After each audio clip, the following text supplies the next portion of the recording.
I'm here today in my home village of Uachtarard in West Galway, and I'm here outside a building that served as a nursing home for about 25 years, up to its closure about 6 months ago. Today it houses a number of Ukrainian people, so it becomes part of the vast network of accommodation centres, hundreds of them throughout the country, that are used to accommodate the many thousands of foreign nationals who are flooding in here at an ever-increasing rate. This policy of promoting and fostering mass immigration, unrestricted and uncontrolled, is part of a deliberate government strategy to make Irish people a minority in their own country in as short a period of time as possible.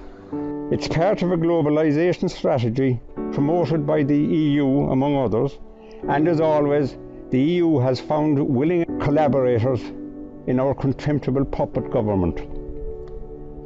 This government, in common with the rest of the Irish political establishment, is quite willing to overlook the many downsides of uncontrolled immigration, such as the current appalling housing crisis, the shambles of a health service overwhelmed by sheer numbers, and the diversion of billions of euro of public funding from deserving Irish people to foreign nationals.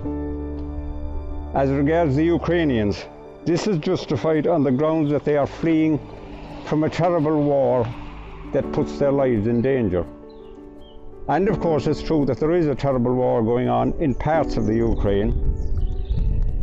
But what is not mentioned, what is never mentioned, is that the Ukraine is a vast country, over 40 times the size of Ireland, and that vast swathes of that country are what could be considered safe zones that are untouched by the conflict. Right up to the present day, many thousands of units of accommodation in the Ukraine are being advertised online as being available on sites such as Booking.com and TripAdvisor.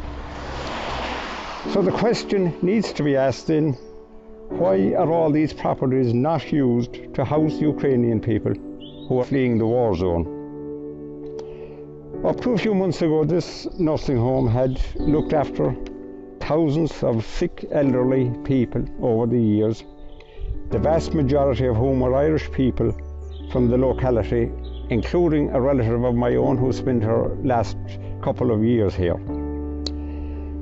Like the other residents here, she was well looked after, but at a price, and it wasn't cheap. Many of the residents' families at that time struggled to meet the costs, and I'm sure that many families of present-day nursing home residents still face the same struggle today. The Ukrainian people in this country, in this building, almost certainly have no background, ties or connections of any kind with this country. Yet from all available information, the Irish state provides their accommodation and other necessities free of charge.